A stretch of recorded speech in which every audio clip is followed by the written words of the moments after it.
Whitney Webb, welcome to the show. Thank you so much for being here. Yeah, my pleasure to be back. Thanks for having me, Kim. Yeah, you're one of the best. I mean, honestly, which the audience already knows you're highly requested. So I'm glad to have you back. Let's get into some of your latest investigation, the border. This is what's interesting about the border is typically in election cycles, the number one priority for American voters is the economy. But this one time, the border actually rises above in the polls as a greater concern for many Americans than even the economy itself. We're told we have an invasion going on. I'm seeing reports all the time of it's 40,000 Chinese nationals have been able to cross the Mm-hmm. border, right? So there's Mm-hmm. this rhetoric that's building of there's this invasion and almost like these military aged young men are going to come in and stage a coup and take over our country. I mean, I'm not sure exactly what the line of logic where it's supposed to lead to, but I think it kind of is supposed to allude to that. Yeah. Um, Mm-hmm. but you say that the border fiasco or the porous border is that this is intentionally produced, that they've never fixed this on purpose, administration after Mm-hmm. administration. Mm-hmm. Tell us about that. Like, why do you think Yeah. it's been done on purpose? Well, absolutely. So, if you think about the migrant situation or like the illegal immigration phenomenon and its uptick over the past several decades, it's been continuously bad and problematic, and the border has been continuously porous. And it's never been closed by anybody, Trump included. When he was in office. And when Trump was in office, of course, his campaign, his first presidential campaign, rested heavily on the idea of creating a physical barrier on the Mhm. US Mexico border. But by 2019, Trump had abandoned that idea and was promoting this smart wall. The biometric, an artificial intelligence powered smart wall that functions autonomously. And this is actually something that the Bush administration first kicked off. The newly created Department of Homeland Security at the time launched this program called SBI Net. Which failed and has sort of come back over the last several years or so and has been promoted both by Democrats and Republicans. So, for example, when Trump was his rhetoric about a physical barrier was being, Democrats were upset about it. Their response by and large was to promote the idea of a smart wall as opposed to a physical barrier. And Mm. this is a bipartisan agenda, and it's been creeping along the past several years rather quickly. And now, of course, what you have is, as you mentioned, this rhetoric, this renewed media attention, including an independent media being given to the border situation, which, of course, is going to get people more agitated and concerned about it. But it is something that has gone on for a long time. And I would argue that the media rhetoric about the problematic situation on the border is to argue, it is to, like you said, frame it in military style terms, with the idea of manufacturing consent for a military style solution. A And military style solution that would end up being this kind of biometric surveillance system that would then I would imagine then they're going to turn around and use it on everybody. I mean, that's usually how yes. that goes, right? Well, here's the thing about the biometric entry exit wall. This is something that is not just happening in the US, it is being rolled out and promoted in lockstep throughout the entire Western world. The European Union is implementing it starting this year. The UK is poised to do it in 2025. And it is essentially part of this broader agenda to impose digital identity or digital ID on people. And digital ID is something that a lot of people in Trump's base and people that were dissenters during the COVID era were very opposed to, because this was, vaccine passports were fundamentally the trial run for a global interoperable digital ID style system. And Mhm. that's essentially what these entry exit systems will be. And it's not something that's just they're trying to do on the physical terrestrial borders of the US. All ports of entry, including airports, are going to have this, or they're hoping to impose this on people. This new paradigm for identification for travel.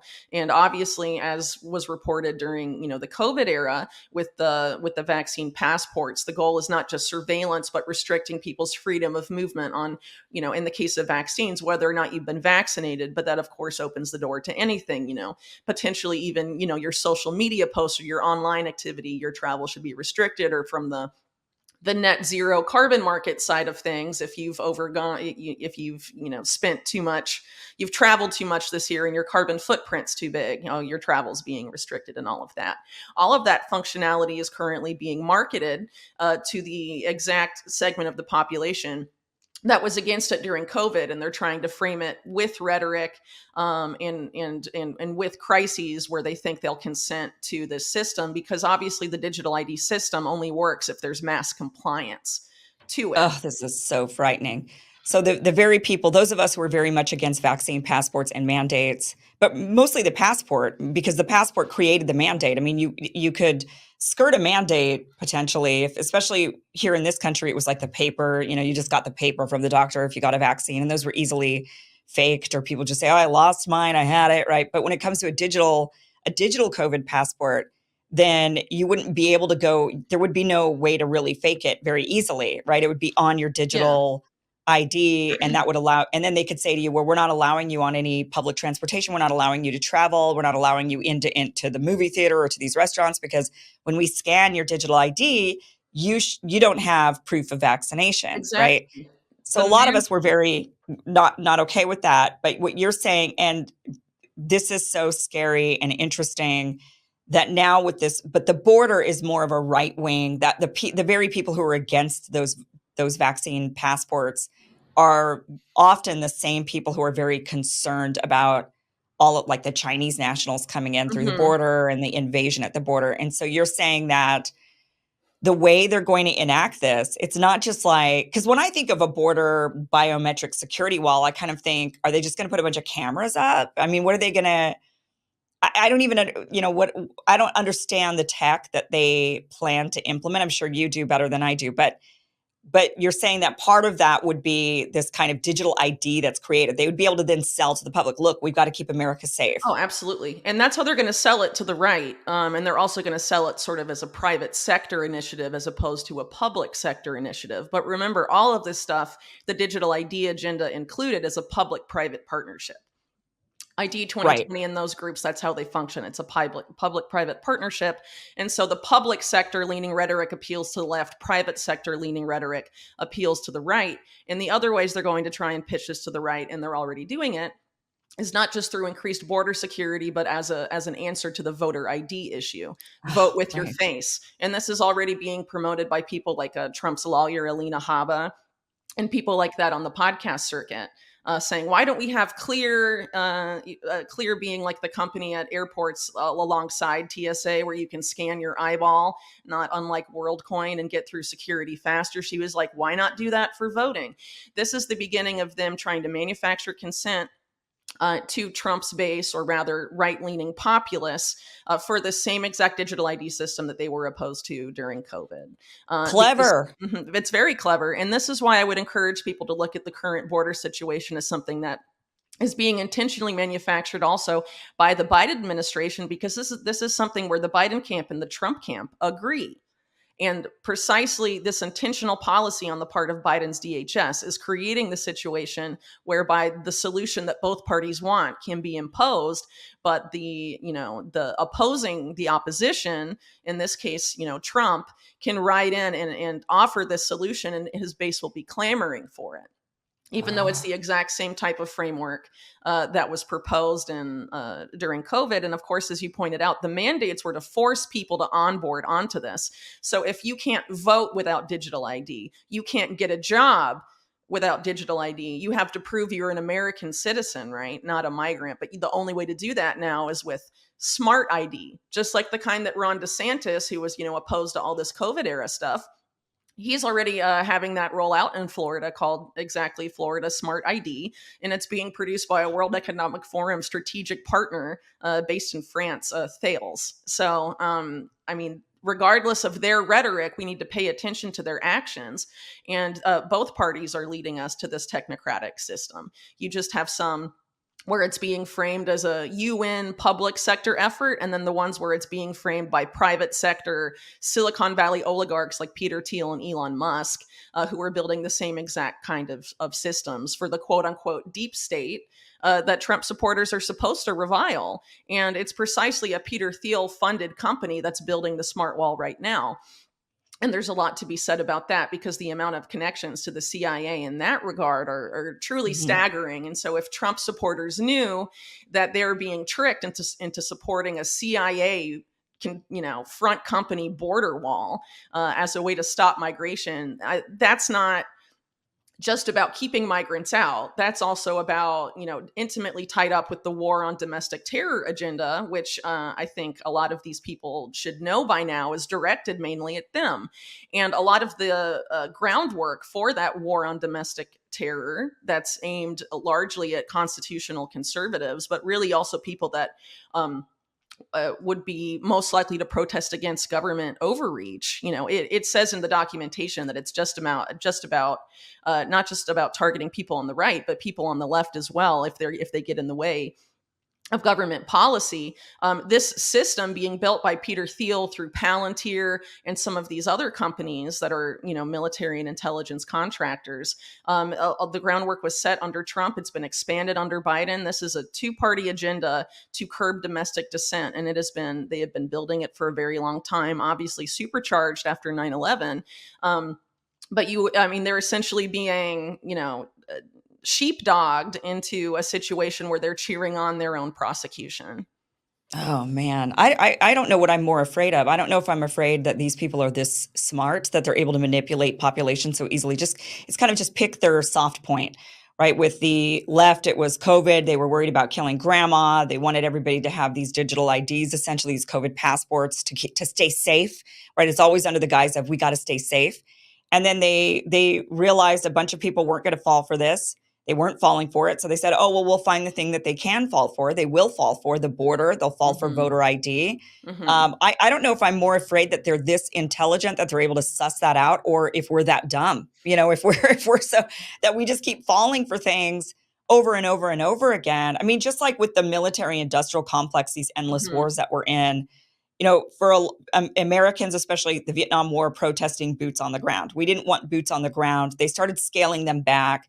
But that's when we then saw the rise of like West exec advisors, right? That was going around, which is Antony Blinken and Michelle Flournoy, and they Hmm. were going around figuring out new ways to wage war without the troops, without as many troops, so that we would appease the American people, but we would still be able to wage war everywhere we go. So we're not actually dwindling down wars, right? We're actually quite ramping them up, but we're just doing this with drone warfare, over the top Yes. horizon stuff. Yes. And the So same this is just, company yeah. supercharging drone warfare for the US military industrial complex is the same company building the smart wall. Same company. It's Anduril is the name of the company. It was co-created by Palmer Luckey and Trey Stevens. Trey Stevens used to work for a U.S. intelligence agency. He refuses to say which one. Then he went to work for Peter Thiel's Palantir. He was on the board of Carbine 9/11, which was this very suspect Israeli intelligence connected company that was heavily funded by Jeffrey Epstein and Leslie Wexner, chaired by Ehud Barak.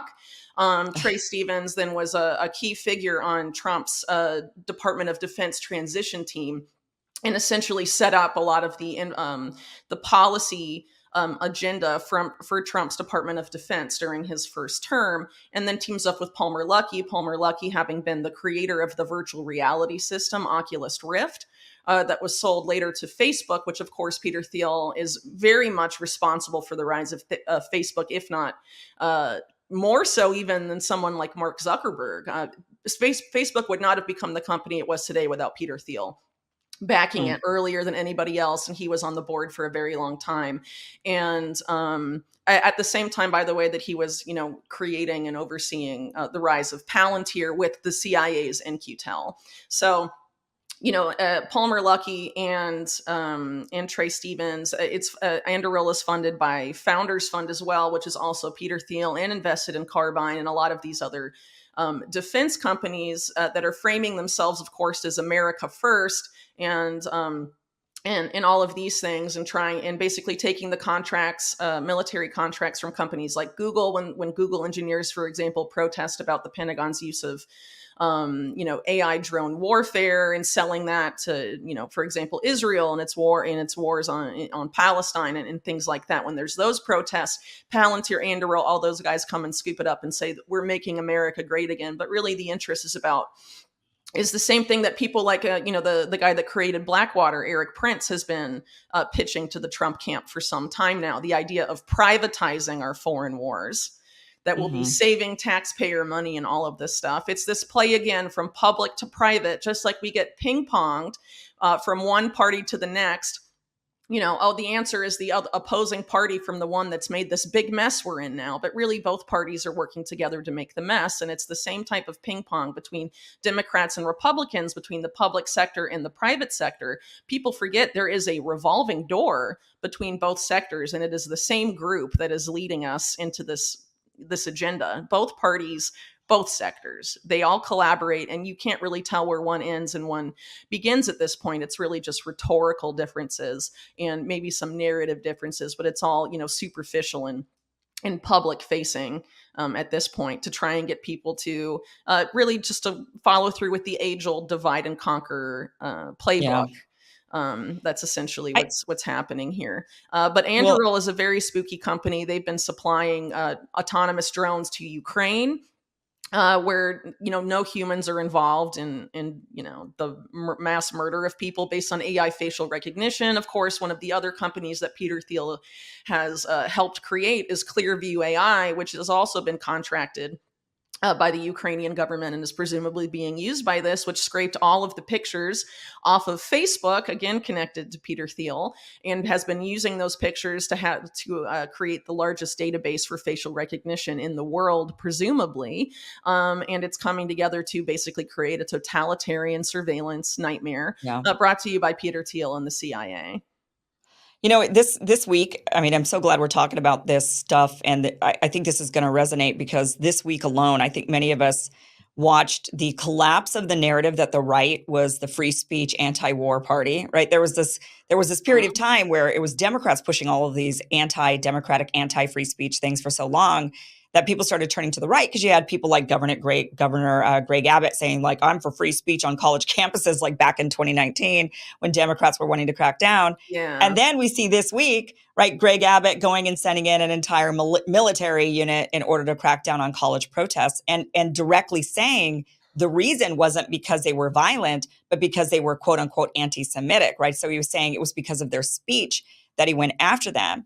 We're also seeing this week the passing of the bill that Republicans just said, well, it's a loan, right? Because Trump told us to tell you it was a loan. So we baked it into this bill that it's a loan, and then you read the fine print and it says, oh, it's a completely forgivable loan.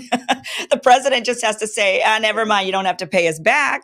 And so it's not really a loan. But it's just that the ability for them to manipulate us with with just a slight shift in rhetoric. All they have to do is just insert, oh, it's a protest you don't like, so now we could crack down on that free speech. Or, oh, we just add this little language in there, and now it's not, now it makes you, just we're so easily appeased Hmm. that, just with a couple of words or just a slight narrative shift, when they want to give us some sort of totalitarian surveillance, dystopian infrastructure, and also about the protests, there were people cheering on that. Some people on the right were actually saying, you know what, we're going to use facial recognition to find out who all of you little protesters are. And in the future, you're not going to be able to get jobs. You're not going to be able to live your life. I Yeah. mean, that was on the right saying things like, we can't wait to out you. We can't wait to hunt you down. Yeah, I guess I they've mean, forgotten about January 6th already, right, yeah, on their side. right, Yeah. Which, by the way, Clearview AI, Peter Thiel's company, bragged about identifying January 6 protesters for the FBI and for law enforcement, while at the same time, its creators and Palmer Luckey and all of these guys claim to be MAGA, pro-Trump, whatever. right, This is just about manufacturing consent from a large enough segment of the populace for a totalitarian police state that's underpinned by surveillance. And they've been building it for a very, very long time. And actually, Palantir was created because it was created to be the private sector version of a failed public sector version of this exact same surveillance nightmare that they tried to impose on the country after 9/11. It was called total information awareness. They put one of the Iran Contra criminals, John Poindexter, in charge of it. It was being run out of the Pentagon's DARPA. And it was just railed against rightly by the New York Times and pretty much every other mainstream media publication, and the ACLU and all of these organizations, because it was going to eliminate privacy for the American citizen without a warrant. It was going to essentially gut the Constitution, and that absolutely was true. But they realized that they could eliminate those complaints by making it a purely private sector project. And so Palantir was precisely created out of that, involving the people that helped set total information awareness up, including John Poindexter, including the neocon Richard Pearl, who was in the Department of Defense under Bush. And they advised Thiel and Alex Karp about how to basically build the exact same thing. And it was done with In-Q-Tel money and extreme CIA involvement. I mean, this is a documented phenomenon. And at the same time, Peter Thiel also helped resuscitate another failed DARPA project in the same vein, known as LifeLog, and helped influence Facebook to become exactly what LifeLog was meant to be as well. So you have this surveillance apparatus that they attempted to foist upon us on 9/11. They've now, created this constellation of companies that are in the private sector to impose the same thing upon us, but it's been done by the CIA and all of this. And now we're having these people in the Trump administration, or in the Trump camp rather, for example, come around, like Eric Prince, for example, pitch the privatization of the deep state, essentially, of the foreign wars. He also pitched to create a private CIA to Mike Pompeo and all of this. And I mean, if you think it's going to be in any better deep state than to replace the CIA with, Palantir and Blackwater and all of these firms, Right. I think people are very naive about that. It's not going to be better at all. And in fact, the CIA arguably wants to move to the private sector. And that's why they created In-Q-Tel in the first place, and why they've rebranded all of these former intelligence projects, like Total Information Awareness is Palantir, LifeLog is Facebook, and Google had CIA funding from the beginning. These extremely powerful companies that are not accountable to anyone. That's who they want to move all of this to, and they want to have the right-leaning populace cheer it on, essentially, as freedom I would love to have from the yeah. deep state. Yeah, right. I would love to have a conversation with a libertarian about that on, claiming that the free market, the idea that libertarians cling on to is that the free market does the checks and balances when it comes to the private sector, right? Well, how do you have any sort of checks and balances on a private CIA? Yeah, well, There's no free market checks and balances on that.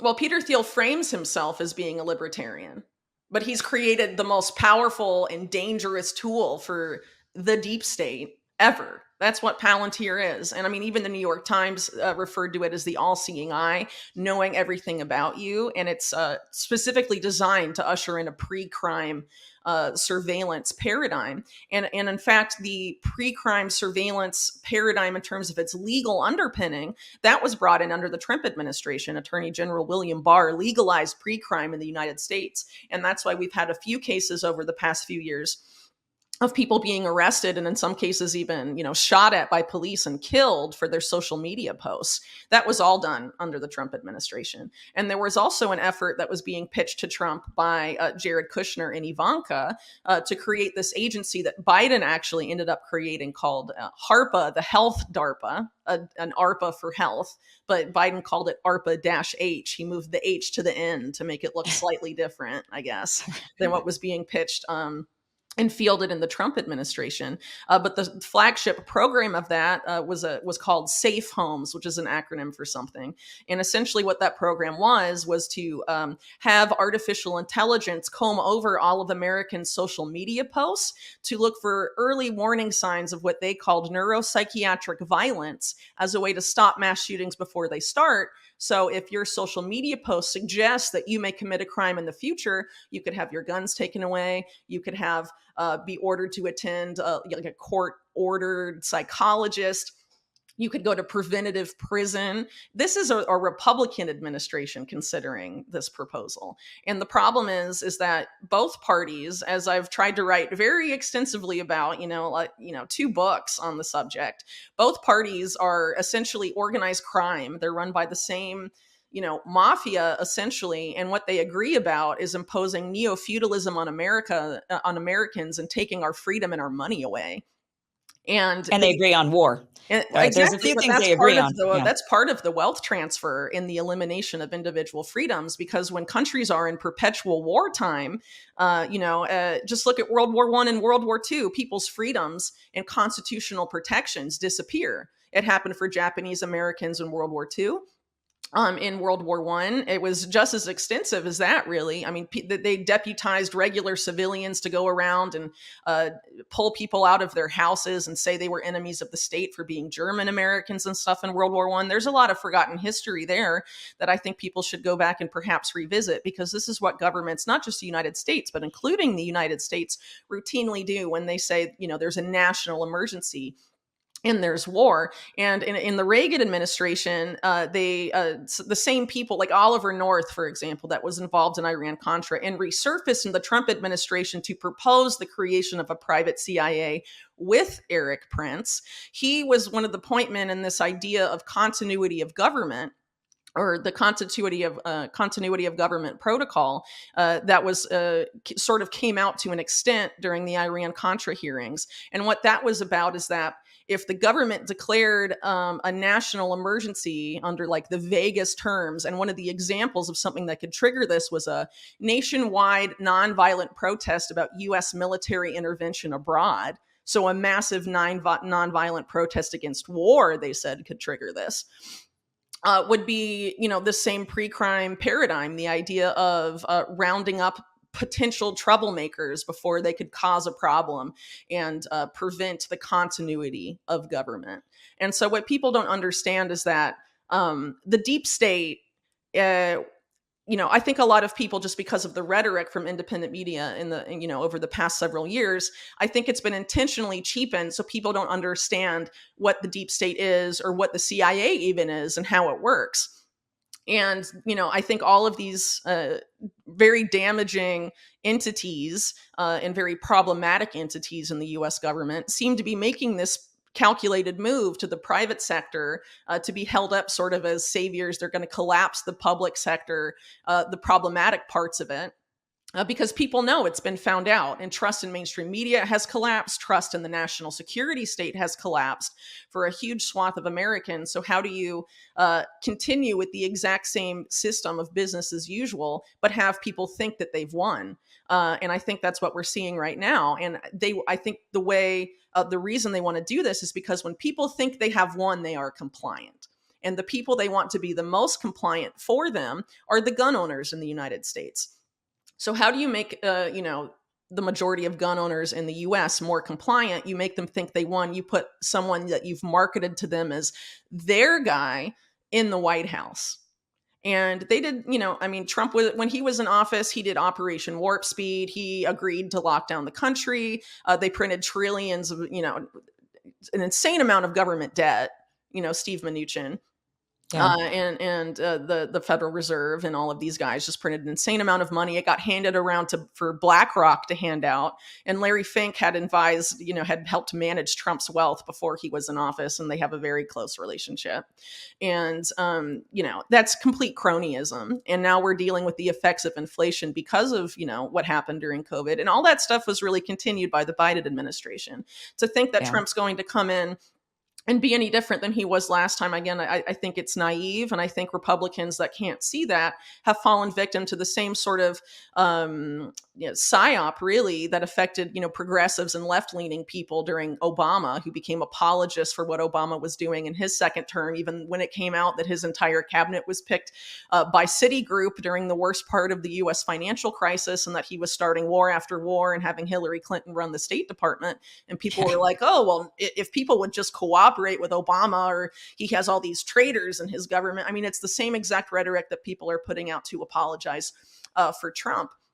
And, frankly, I think the only way out of this is for people to realize that there's a bipartisan effort to impose a very dangerous agenda on the United States. Many figures have been set up to try and gain your trust to manufacture consent for those policies. And it's not just happening in politics, it's happening in media as well, because they know that mainstream media has lost everyone's trust. And so they're creating what some people now are calling this mainstream alternative media that is being used to promote and market these same policies. And so, for example, you had Brett Weinstein go on Tucker Carlson and say, we need a smart wall. You've had Colonel Douglas McGregor, who I believe had an advisory role in the last Trump administration, saying we need a smart wall. You have Trump's lawyer and senior advisor to his super PAC saying we need biometric ID for voting. This is a very insidious and dangerous effort to get people to fall into a system that we know they oppose, because they opposed it during COVID. And traditionally, these people are the segment of the population are those that are most wary of losing their individual liberties, and they are being sold and bombarded constantly with all of these figures and all of these talking points from every side of the spectrum, just to try and get people's consent to comply with this system once they roll it out. And I And think, it's working. yeah, well, I think it's working to an extent, but I think the white pill here, the positive here, is that they are investing so much money and so much time in trying to get our consent for these systems. It means that if we do not comply, they will fail. And Well, and so, I think that is my question, is how in the world, I mean, this is just this is devastating. I mean, it's been a devastating, I'd say, few months, watching the right flip on all of the things that it seemed like they were going to be the ones that were going to champion free speech, and that they were going to be the ones, yeah, right? So it's like, oh, wow, there's maybe this kind of like upside down world that I'm living in right now, but hey, whatever. And now it's just really clear that no, you just have to push the right emotional buttons. And mhm, once you push the right emotional buttons, depending on the group, I mean, everybody's the same. It's just everybody's got a different button.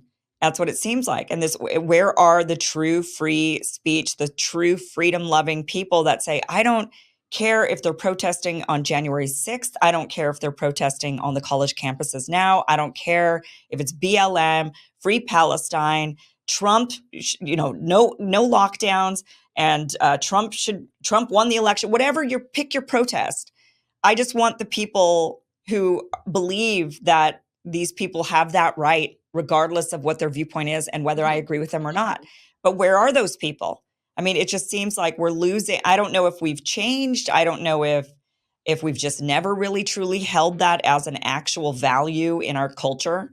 It's just more of like, well, you can have freedom, so as long as you're saying the things that I like and doing the things Yeah. that I like. It's truly staggering to think about. And yeah, I definitely agree that it's unsettling. I mean, essentially what we saw during COVID is that the progressive left, a significant amount of them were willing to become very authoritarian and Yeah, totalitarian against people that didn't agree with them, right? right, And now we're right. seeing the same thing coming out of the right.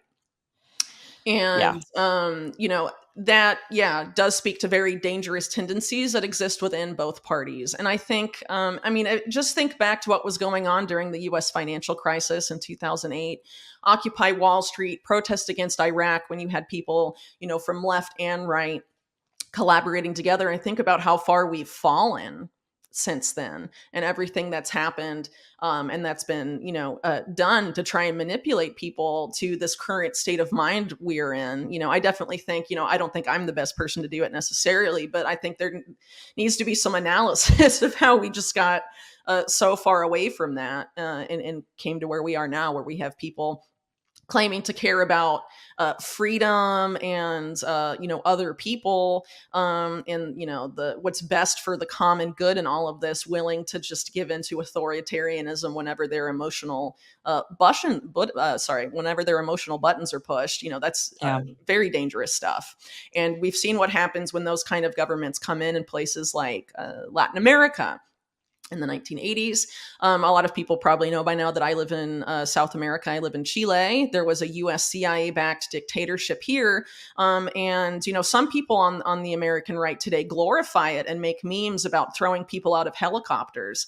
But people I would argue that people don't know what it was actually like here. And obviously I didn't live here during those times, so I don't know, but I've learned enough and heard stories from people, whether they're Chileans on the left or the right, to know that it was not good. I mean, you could just have there were cases of people not liking their neighbor and saying their neighbor was a communist even when they weren't, and their neighbor being taken away and never seen again, and stuff like that.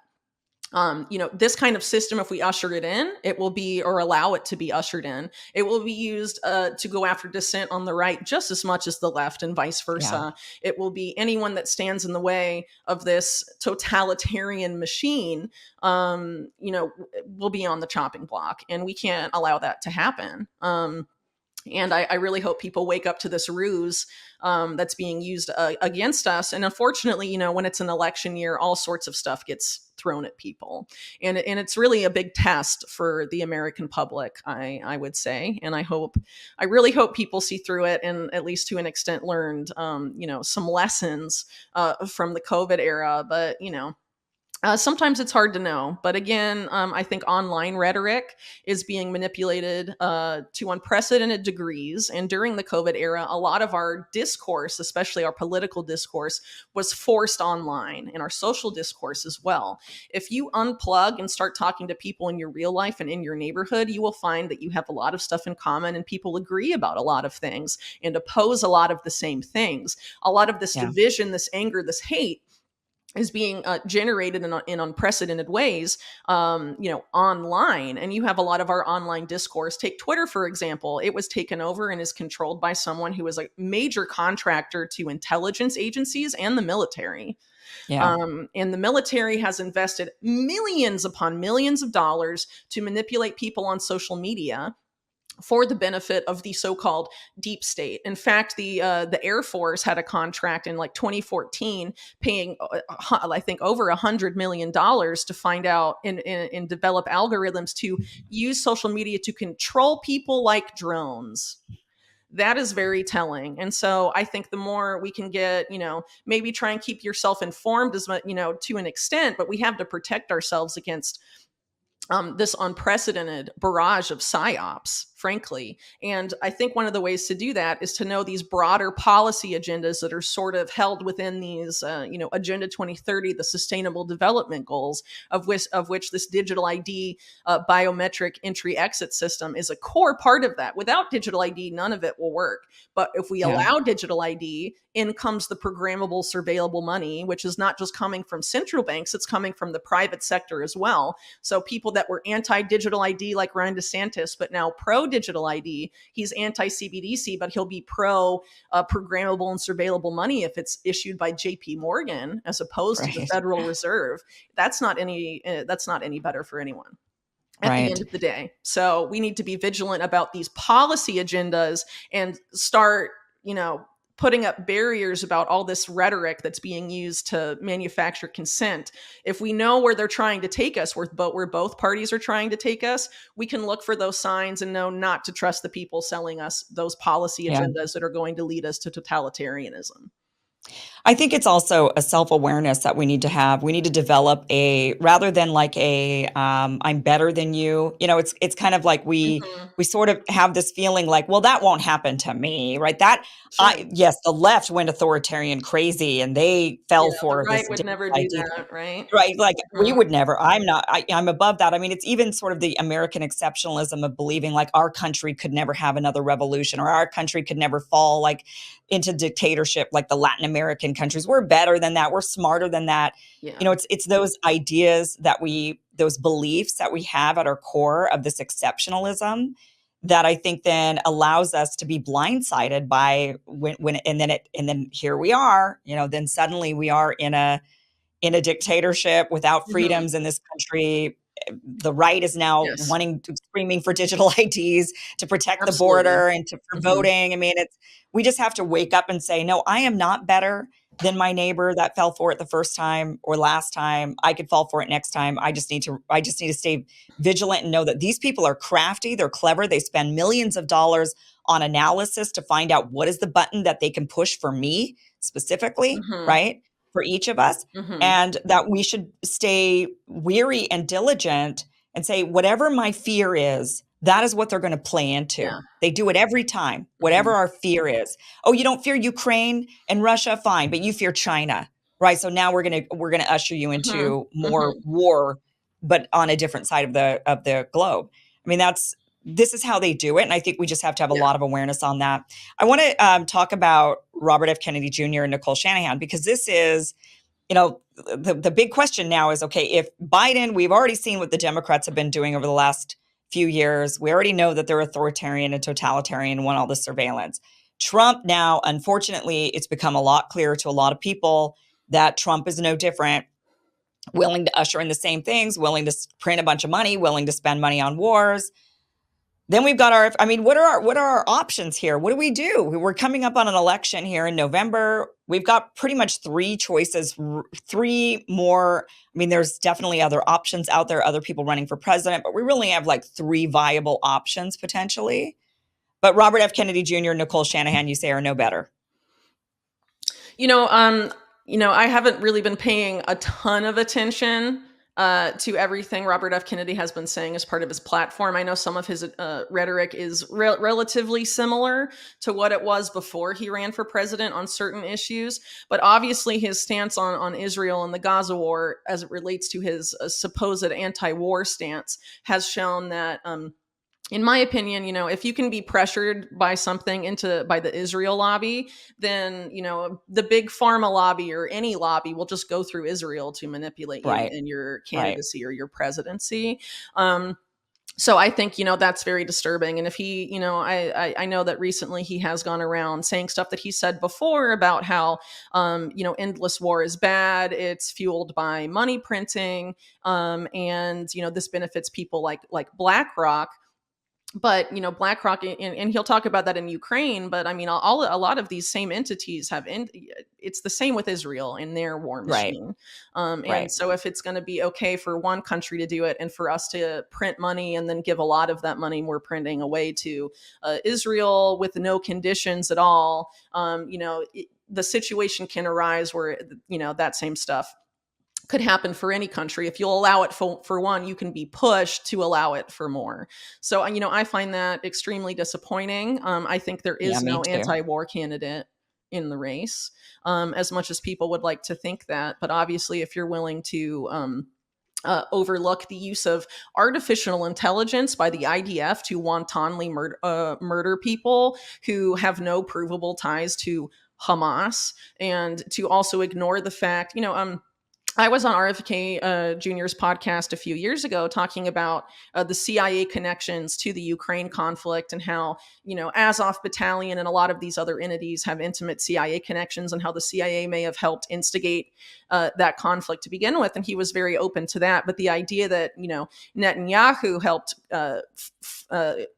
help create Hamas as it is today and wanted Hamas to win in the Gaza Strip and likes having them for the use of a boogeyman so Israel can continue to be under a state of military emergency that it's been in since its founding in 1948. And continue a lot of these policies that are just as bad as what Zelensky does to a significant degree.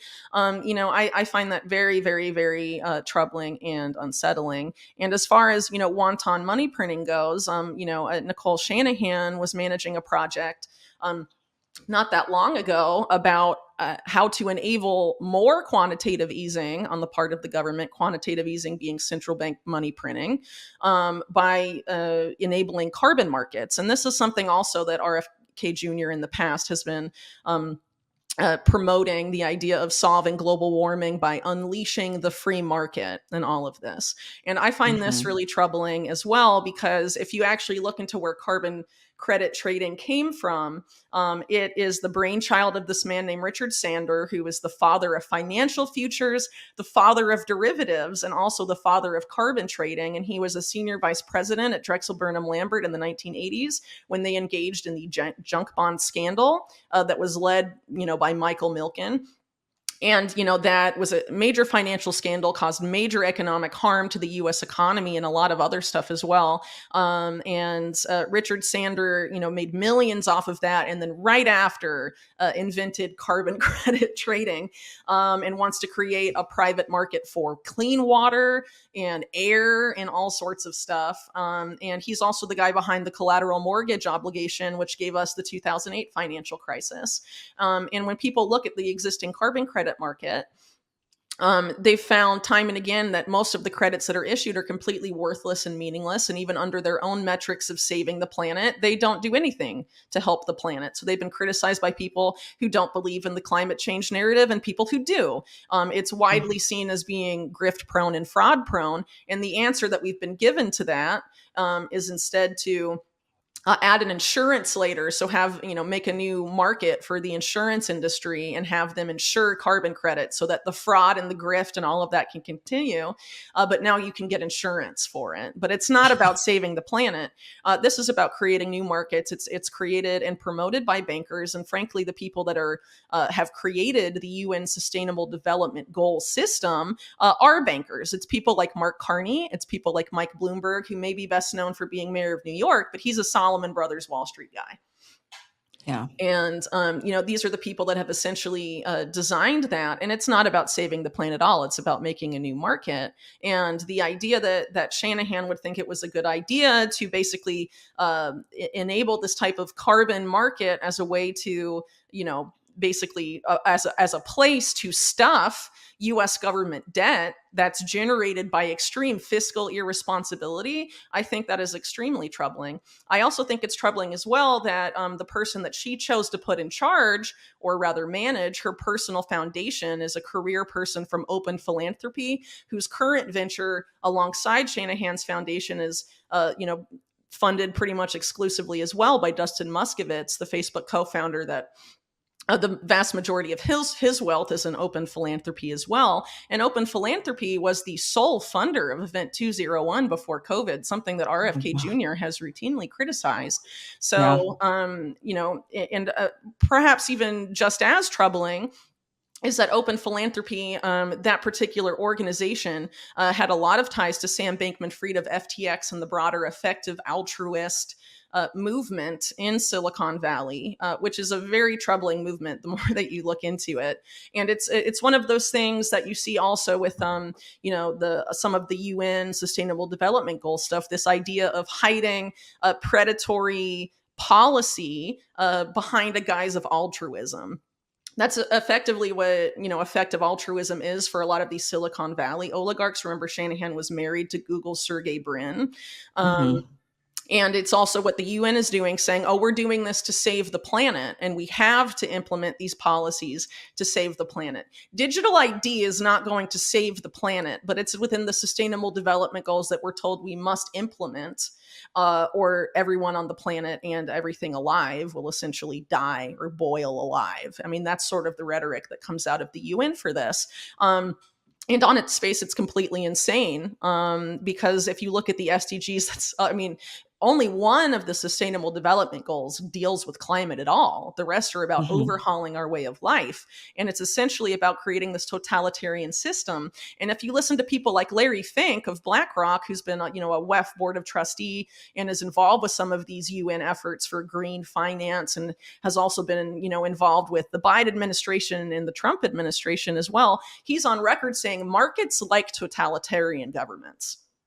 This is about the bankers wanting to create a new system of finance because their Ponzi scheme that they've been running is at, the end of its life, basically. So how do they not get left holding the bag? They want to impose a new system on us. And that system for them, for market predictability purposes, also needs, this AI surveillance paradigm that has, the bankers like that because it makes markets very predictable and makes people very predictable, among other things. But totalitarian governments impose economic policy agendas developed by an economic elite on the populace, and that's why they like them, and that's why we're moving to this neo-feudal model. And you could argue in the United States we're already here because the Silicon Valley oligarchs fund both parties and set these policy agendas. So maybe Bill Gates has been vilified by the right, but we have Elon Musk and Peter Thiel on the right enacting the exact same policies, essentially, and manufacturing consent for them and paying people in independent media to promote them as our saviors. It's completely insane. We're just going to have to stay very vigilant, I think, is what it really boils down to. Stay vigilant. But again, when it comes to this election, I don't know what our options are. I would like to see somebody who actually does uphold the values, American values that we think we have. I would like to see somebody run, like maybe a Thomas Massey. I don't know, but then I'm afraid to say his name, and you probably have all this dirt on him. It's like No, there's I nobody actually good. don't. I think, as far as congressman goes, Thomas Massey seems quite principled, but unfortunately, Yeah, when you have one or two principled congressmen out of several hundred, the right. difference it makes is rather insignificant, which is unfortunate. But I Yeah, think the only way to really get out of this is for Americans to understand that no matter who we get in the White House, it's not going to fix things. The only way to fix things is to fix them at a local level, at the community level, take individual responsibility back, and start building resilience to all this crazy stuff they're trying to enact on us at the local level. That's really all we can do, because we're being given hero after hero that's controlled opposition or leading us astray or leading us to these disastrous policy agendas that could essentially enslave the human race and stuff. I mean, yeah, it's just absolutely sinister, and the only way to not get sucked into that is to not comply. How do we not comply? We start building local resilience systems that we can use instead of the systems they're going to try and impose on us. So yeah, if you're require their digital ID in this system to do anything, we have to find ways where we can still continue to live our lives and do stuff with our communities and not be yeah, left isolated like we were during COVID. And COVID really should have been the wake up call for all of these things. But as we've talked about today, a lot of the people that saw through and realized what was going on under COVID and what they were testing out are being psyoped right now into cheering on the exact same thing, as right, long as we'll own the left and own the woke and all of this stuff. right. Um, and I think people just really need to snap out of it and realize that we're being had and that we have to stop totalitarianism that's being foisted upon us by both parties. And again, the reason they're investing and have invested so much money and time in this is because our compliance is essential. And so if we do Yeah, not comply and we do not participate, it fails. And I think that's what people need to keep in mind, because that ultimately means that the power does rest with us. But we have yeah, to break this cultural conditioning that we need a political savior to get us out of this mess. We are the saviors that we have been waiting for. It's time to build something as Americans with other Americans and stop hoping that these puppets are going to do something for us. And, it's time for us to actually do something about it and not be these like armchair activists or, I'm just going to tweet and that's enough. It's not enough. It's time to build something locally that will have an impact on your lives and your loved one lives and your friends' lives. I think that's really the only way forward.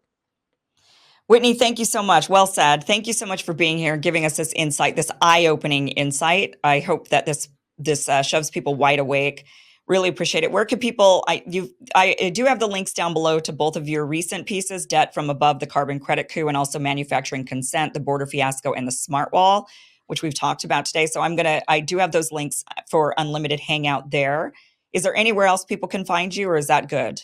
Yeah, well, my most recent article on the carbon credit coup is also available at Bitcoin Magazine. I've been collaborating with their Okay, editor in chief, Mark Goodwin, on some of my recent articles. But in general, unlimitedhangout.com is where you can find all my stuff as well as my great. podcast. I'm not really on social media as much anymore. I would encourage people in general to go right to the source, as social media becomes increasingly manipulated. And they've told us for a long time that as we get closer to the election, social media will get more and more censored. So if there's media outlets that you really enjoy following, whether it's me, Kim, or anyone else, please go directly to the source, to the website or our newsletters or something like that, because we need to take out these corrupt middlemen as much as possible. Yeah. Whitney, thank you again. Thank you so much for being here. Thanks, my pleasure.